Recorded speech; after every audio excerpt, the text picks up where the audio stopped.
اللہ من الشیطان الرجیم بسم اللہ الرحمن الرحیم وَلَقَدْ أَرْسَلْنَا إِلَىٰ أُمَمٍ مِّن قَبْلِكَ فَأَخَذْنَاهُمْ بِالْبَأْسَاءِ وَالضَّرَّاءِ لَعَلَّهُمْ يَتَضَرَّعُونَ فَلَوْلَا إِذْ جَاءَهُمْ بَأْسُنَا تَضَرَّعُوا وَلَٰكِنْ قَسَتْ قُلُوبُهُمْ وَزَيَّنَ لَهُمُ الشَّيْطَانُ مَا كَانُوا يَعْمَلُونَ فَلَمَّا نُسُوا مَا ذُكِّرُوا بِهِ فَتَحْنَا عَلَيْهِمْ أَبْوَابَ كُلِّ شَيْءٍ حَتَّىٰ إِذَا فَرِحُوا بِمَا أُوتُوا أَخَذْنَاهُمْ بَغْتَةً فَإِذَا هُم مُّبْلِسُونَ فَقُطِعَ دَابِرُ الْقَوْمِ الَّذِينَ ظَلَمُوا وَالْحَمْدُ لِلَّهِ رَبِّ الْعَالَمِينَ۔ سورہ الانعام کے 5ویں رکوع کی آیتیں ہیں جو میں نے آپ کے سامنے تلاوت کی ہیں۔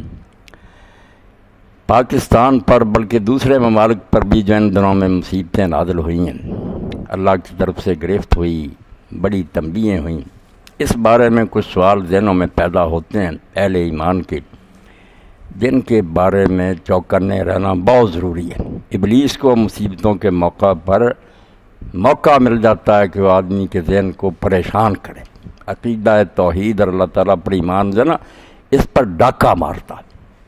مصیبتوں سے لوگ بھی پریشان ہوتے ہیں کہ یہ اللہ تعالیٰ نہیں جانتا کہ یہ لاکھوں آدمی جن میں بچے بھی ہیں، عورتیں بھی ہیں، بوڑھے بھی ہیں، یہ مر گئے اور کئی یتیم رہ گئے۔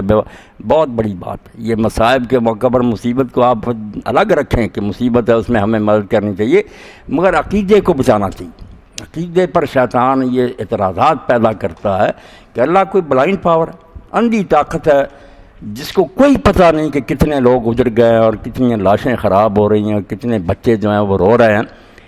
تو اس موقع پر وہ کہتا ہے کہ یا تو اللہ ہے ہی نہیں، یہ دنیا خود بخود چل رہی ہے، یہ اتفاقی حادثات ہیں، یہ ہو گیا جس کے نتیجہ میں یہ ہو گیا، کوئی پیچھے خدا نہیں ہے، نہ کوئی ذہن ہے، کوئی سوچنے سمجھنے والی طاقت نہیں، ورنہ ایسی معاذ اللہ اندھیر نگری نہ ہو۔ اور دوسری بات کہ اگر ہے تو رحیم نہیں ہے، کم از کم یہ بات تو ماننی پڑے گی کہ وہ رحمان اور رحیم نہیں۔ ہم بندے رو رہے ہیں ان کی مصیبت پر، اللہ کو ترس نہیں آتا؟ معصوم بچوں کا کیا گناہ تھا، وہی مار۔ بڑے بڑے سوال پیدا ہوتے۔ اس موقع پر لمبی چوڑی بحثوں کی بجائے جو عقیدہ اللہ تعالیٰ نے دیا ہے، دین نے، صرف انسان کو وہ سہارا دیتا ہے۔ اس بارے میں جو کچھ اللہ کے رسول علیہ السلام نے بیان کیا اور دین نے ہمیں سمجھایا، حضور صلی اللہ علیہ وسلم نے ایک موقع پر فرمایا کہ تم جانتے ہو کہ اللہ کے نزدیک سب سے پیارا کلمہ کون سا؟ اور پھر فرمایا کہ جو اللہ نے اپنے فرشتوں کے لیے پسند کیا ہے، نحن نسبح بحمدک ونقدس لک۔ انہوں نے کہا تھا ہم تیری تسبیح کرتے ہیں، تیری حمد کرتے ہیں۔ اس لیے سبحان اللہ و بحمدہ، آپ میرے بھائی سننا، اس سے بہتر ایمان باللہ کا کوئی خلاصہ نہیں۔ آپ اللہ کے بارے میں لاکھوں دفتر پڑھیں نا، فلسفی کیا کہتے ہیں، مذہب کیا کہتے ہیں، اللہ سمجھنا ہے نا، اس کا مختصر تعارف جو ہے سبحان اللہ و بحمدہ میں۔ اور اسی لیے اللہ کے رسول علیہ السلام نے فرمایا ہے کہ صبح و شام اگر کوئی آدمی 100 مرتبہ اس کو پڑھے، اب پڑھنا ہم نے سمجھ لیا نا کہ یہ کوئی میجک ورڈز ہیں، جادو ہے، پڑھتے جائیں نہ سمجھنے پھر اثر ہو جائے گا، یہ دین کو برباد کرنے کی بات ہے۔ سمجھو، ذہن میں بٹھاؤ، تازہ کرتے رہو اس تصور کو۔ 100 مرتبہ پڑھے، فرمایا اس کے گناہ بخشے جاتے، چھوٹے چھوٹے جو معمولی غلطیاں ہوتی نا، صاف ہوتی رہتی۔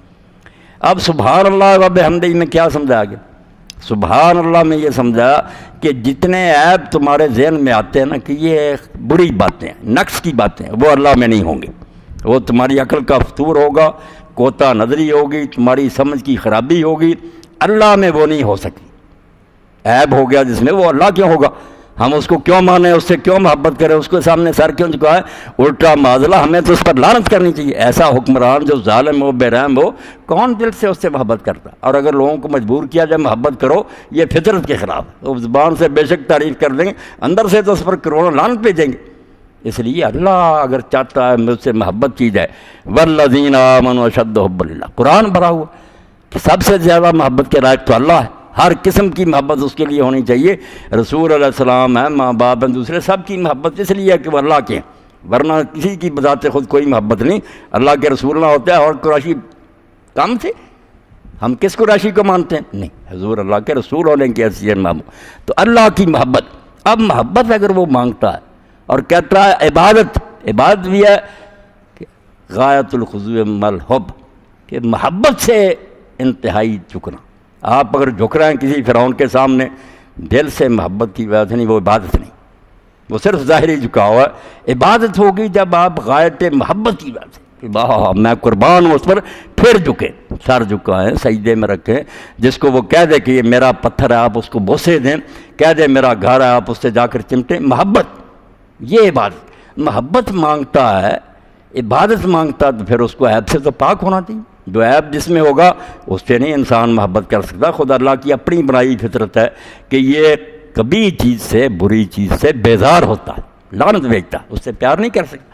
پیار کسی حسن سے، جمال سے، کمال سے کرتا، خوبی کی بات.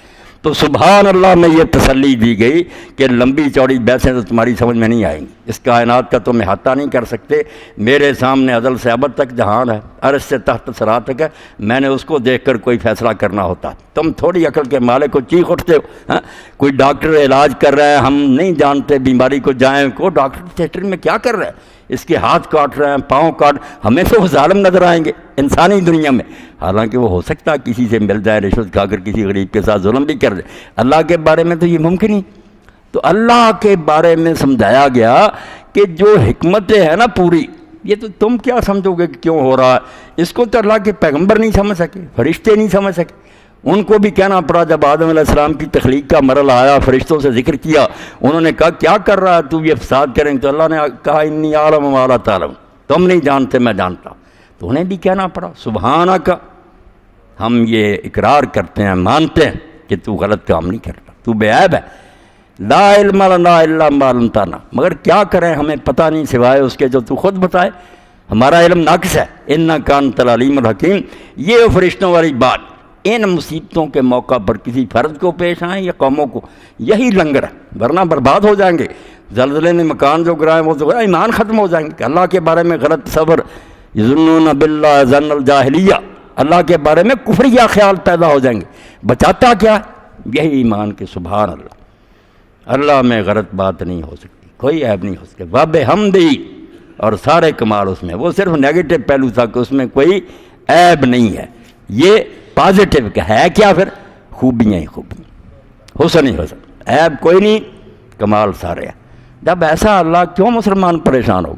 اس سے بھی زیادہ قیامت اس کے اوپر آ جائے، خود اس کے اوپر اس کا گھر ڈھہ جائے، اس کے بچے مر جائے ایوب علیہ السلام کی طرح، سب کچھ ہو جائے، وہ بیٹھ جائے گا نیچے. اور جیسے بائبل میں آتا حضرت ایوب علیہ السلام کو جب خبر آ کر دے دیتے ملازم کہ سارا مال مر گیا جنگل میں، کسی جگہ سے آ گیا کہ وہ چھت کے نیچے آپ کے بچے بیوی بیٹھے تھے دعوت کھا رہے تھے، چھت گری مر گئے. آخر میں اپنے بدن پر بھی ہوگی بیماری، مگر حضرت ایوب علیہ السلام یہی کہتے رہے خداوند نے دیا اور خداوند نے لے لیا، اس کا نام مبارک. ذرا شکایت نہیں پیدا ہوئی، وہ لنگر مضبوط تھا، کشتی ڈاما ڈول نہیں ہوئی کہ وہ غلط کام کیوں کرے گا. کیونکہ غلط کام جو کرتا ہے، جس سے کوئی کبھی فعل صادر ہوتا ہے، آپ دانش مند ہیں، اللہ کی دی ہوئی عقل سے ہم اعتراض کرتے ہیں نا، یہ بھی اس نے تنقید کرنے والا خود بنایا انسان کو کہ یہ کیوں ہوا، یہ باقی مخلوق نہیں کرتی.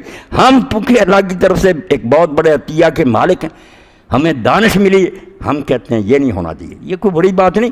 مگر اللہ کہتا ہے پھر اس پر بھی غور کرو کہ تمہارے سامنے سارے قوائف نہیں، تم تھوڑا سا جانتے ہو، اس لیے دلیری نہ کرو. سوچ بچار بالکل ٹھیک ہے، مگر مطمئن رہو کہ مالک ٹھیک کرتا. اس کے لیے قرآن مجید میں جب ہم قصہ موسیٰ علیہ السلام اور خضر علیہ السلام پڑھتے ہیں، وہ جو لوگوں نے اور ہی بنا لیا نا ولی نبیوں کے مقابلے اور ولایت اور سارا، بات تو صاف تھی کہ موسیٰ علیہ السلام کو ایک بات سمجھ نہیں آئی. اللہ تعالیٰ نے اپنے ایک نیک بندہ کے پاس بھیجا کہ تم نے جو واز کیا، اور خطبہ کے بعد کسی شخص نے متاثر ہو کر کہا کہ موسیٰ تم سے بھی بڑا کوئی عالم ہے.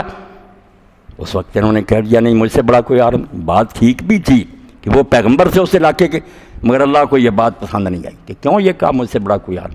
فرمایا چل پھر دکھایا. صرف 2-3 واقعات ہی سامنے آئے، چیخ اٹھے کہ یہ کیا ہو رہا. حالانکہ وعدہ بھی لیا تھا خضر علیہ السلام نے کہ نہ بولنا، نہ نہیں رہ سکے.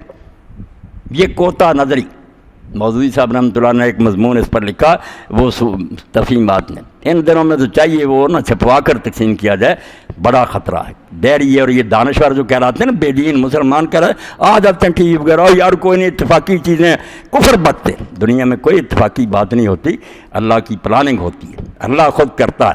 اور یہ چیزیں نہیں کہ پلیٹیں ہوگی یوں، پلیٹیں کیوں ہوگی، مولانا تھانی صاحب نے بڑی پیاری بات کہی، ضمن یہ چیزیں آ رہی ہیں آپ کو یہ کئی خطبے اور کئی اسپیچوں کا موضوع ملے گا کہ لوگ جو کہتے ہیں کہ زمین اس لیے ہل جاتی ہے، بارشیں اس طرح، انہوں نے کہا یہ علت کی بات کرتے ہیں، بے وقوف سبب ڈھونڈتے ہیں، حکمت کی بات نہیں کرتے کہ ہوتا کیوں ہے، کیوں اللہ تعالیٰ ایسا کیسے ہوتا.